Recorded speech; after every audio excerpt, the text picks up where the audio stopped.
Otto up top fires a three that missed very badly. Cobbins has the rebound for Kansas.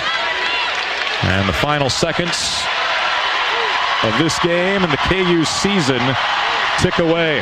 Final score, USC 73, Kansas 55. Trojans move to the Sweet 16. So our Division I teams are now officially eliminated. It was, of course, K-State men were eliminated first. Then it was the KU men. Then it was the K-State women. Now the KU women lose last night. Second round of the NCAA tournament to USC. USC the 1 seed. KU women were the 8 seed as All-American Juju Watkins 28 points. USC made 13 threes in the game. Mackenzie Forbes with 6 of those triples. KU, meanwhile, had just 3 makes from beyond the arc, so they were minus 30 from the three-point line. Hard to win games when that happens. And USC went on a 26-9 run when KU got within 1 in the third quarter. Samaya Nichols with 22. Tiana Jackson with 10 points, 18 rebounds in her final game as a Jayhawk. KU finished year 20-13. USC moves on. Number 1 seed Iowa was challenged, got past number 8 seed West Virginia 64-54 last night. Game was tied with 2 minutes to go. I mean, Iowa was on the brink of being done. Caitlin Clark being done. And Mark Kellogg, the head coach of West Virginia, saying, we're going to win the first game and then we're going to send Caitlin Clark home packing. He almost did it at Iowa. Pretty impressive stuff. Caitlin Clark had 32 of her team's 64 in the win as Iowa closes on a 12-2 run. She has 1,113 points this season, which is a new single-season record acknowledged by the NCAA. First player ever to have 2 straight 1,000-point seasons. Iowa faced number 5 Colorado in Albany.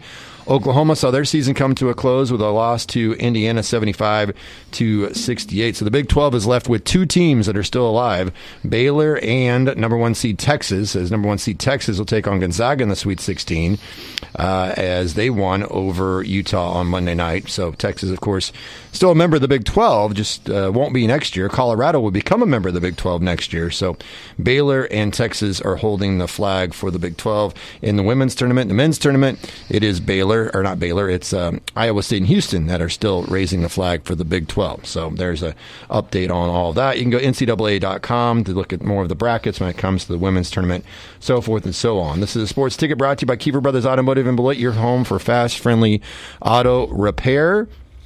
As there was a big comeback in NBA. We'll cover that and more coming up in 30.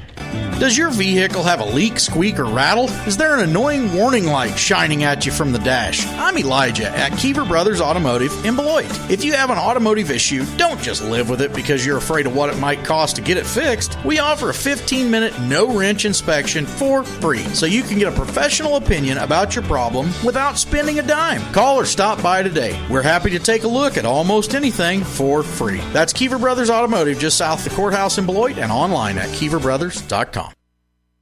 DJ, no. Tip Capella. He gets it out to Hunter for 3. That's a dagger. That's the dagger.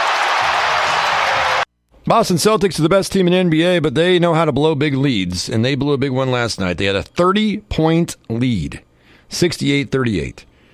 Hawks come all the way back and win, 120-118, thanks to that shot by DeAndre Hunter, former national champion himself with Virginia. And the Celtics, despite the loss, have won 20 of the last 22. They were on a 9-game winning streak. They are 57-15, and they've clinched the top seed in the Eastern Conference playoffs. But up 30 last night and did not finish it. And Domantas Sabonis may not have made an NBA All-Star game this season, but he has a remarkable achievement to share. He has had a double-double in 54 consecutive NBA basketball games. That, my friends, is a 13-year-old record that has been broken. Thanks to Sabonis doing that last night, 54 consecutive double-doubles. Kevin Love had 53 double-doubles in a row. It is now the longest consecutive streak of double-doubles since the ABA-NBA merger. So, Domantas Sabonis getting it done. A double-double machine. NFL has made some rule changes. NFL's owners made a dramatic change to the rule book yesterday. It's a change that most NFL players don't seem too happy about. The owners unanimously voted to ban hip drop tackles starting with the upcoming season. If a player gets flagged for a hip drop tackle, his team will get hit with a 15-yard penalty, and the opponent will get an automatic first down. Here's the exact language from the new rule. It is a foul if a player uses the following technique to bring a runner to the ground. A, grabs the runner with both hands or wraps the runner with both arms. B, unweights himself by swiveling and dropping his hips and or lower body, landing on and trapping the runner's legs at or below the knee. The NFL Player Association did not want to see the tackle banned, but the owners approved the new rule anyway, and it's pretty clear based on social media reaction that a lot of players and former players around the league aren't very happy with the new rule. The NFL wants to cut down on injuries. The NFL did some research on the tackle, and the league found that the injury rate is somewhere between 20 to 25 times higher than that of other regular tackles. And just to hear some of the comments from NFL players in regards to this new rule, and not surprisingly, it comes from defensive players. Patrick Queen says, two-hand touch, gone. Gonna be next. Laugh my you-know-what off. Cam Jordan, hold up the flag on the play. Had a picture of an official throwing a flag. Breaking news, tackling football has been banned, is what one NFL player put. Mike Hilton said, offensive league, you know that. They love passing rules to help the offense. We fed up with the special treatment. That was, let's see, Patriots linebacker said, no horse collar, no ducking the head, no hip drop, no slamming, no big hits on defenseless receiver. Y'all must not have had to tackle these dudes before. It's a pretty good point. Also, another player said, being a ref getting tougher, how to even judge that. They are still trying to figure out what a catch is, which is another great point. Man, they make it impossible to play defense, said one offensive player. And J.J. Watt said, just go ahead and fast forward to the belts with flags on them. So it is already tough to play defense. Here's the thing that I think is kind of funny. The NFL wants to cut down on injuries. Then don't allow them to tackle at all. Just go to flag football. Yeah. Let's go to the Pro Bowl flag football game. If you want to cut down injuries, just don't make it a contact sport anymore. That's the way to solve the injury part. Yeah. I mean, yeah, they'll have some few non-contact injuries, but yeah, this is getting ridiculous. And it's another judgment call for official to make. It just makes the official's job even harder. We need to simplify it, keep it simple, make it easier, not harder. But that's what we do. And then these officials are going to get ripped for instituting a rule that was not their fault.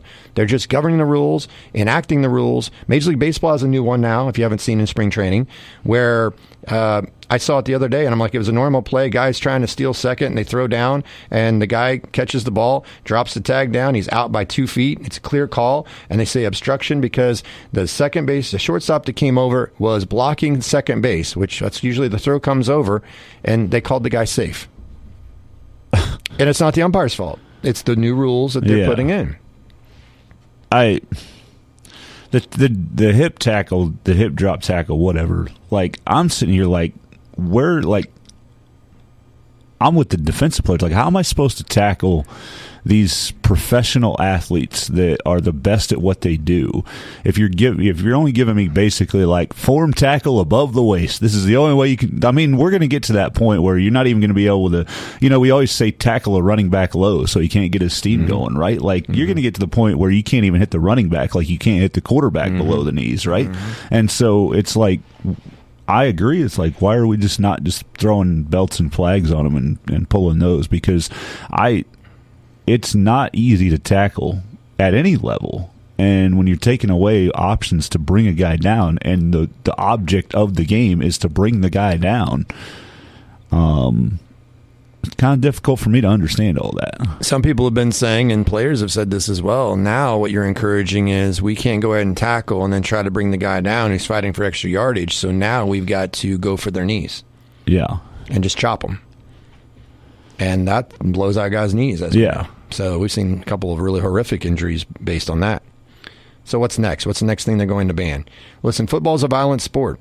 I'm all for making it safer with the head, but on that other stuff, it's like if football's football, man. You're going to get hit, and the guy's going to land on your ankle. Yeah. You're going to get twisted to the ground, and if you have long hair, they're going to pull it, unless they ban that too. So, I mean, I understand the defenseless receiver. I get that. I don't want Darryl Stingley all over paralyzed. And I'm not all for guys breaking their legs or tearing up their knees, but at the same time, that's what that's part of it when you sign up. Concussions are part of it too. I'm not saying you have a choice not to play. I'm not saying that you can't make it safer. I'm not saying that I'm against rules that make it safer. But what you and I are both saying is you're making it so one-sided to where what can the defensive player do to make a play? And so what you're going to have, if you keep making these rules that favor the offense, and like we know we can't touch a quarterback anymore. So you're going to have a lot of high-scoring games with no defense. There's probably that, and that's part of the reason why you don't have as many dominant defenses. I mean, the Chiefs had a really good defense this year, but it was nothing like the 85 Bears. Yeah. Or the Ravens in 2000. And maybe that's a good thing for the National Football League. More wide open, you throw the ball more, and there's less chance for injuries, this and that. And speaking of that, we have another new rule that put in effect today. You see this? New NFL kickoff rules? I've seen some stuff about it, but I haven't really dove into it all. I'll give all the information that you people need to know. NFL owners improved and approved a massive revamp of the kickoff today. After 3 days of discussions at the league's annual meeting, they have decided to go with a format that originated in the XFL. The new alignment rules on kickoffs represent the most significant on-field rule change for the NFL in years and are designed to reverse more than a decade of declining return rates while also lowering concussion rates. In essence, the format will move the majority of the kicking and return teams downfield to minimize high-speed collisions. It will go into effect for 1 year only, so on a trial basis. But you know what? They should let every team have their choice of if they want to do it or not, like Keisha did on the shot clock.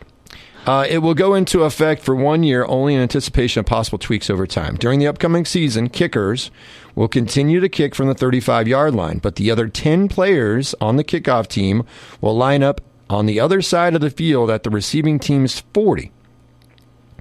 So you're going to have the kicker that's going to be 25 yards behind. 25 yards behind, or 20. Yeah, that's right, 25 yards behind.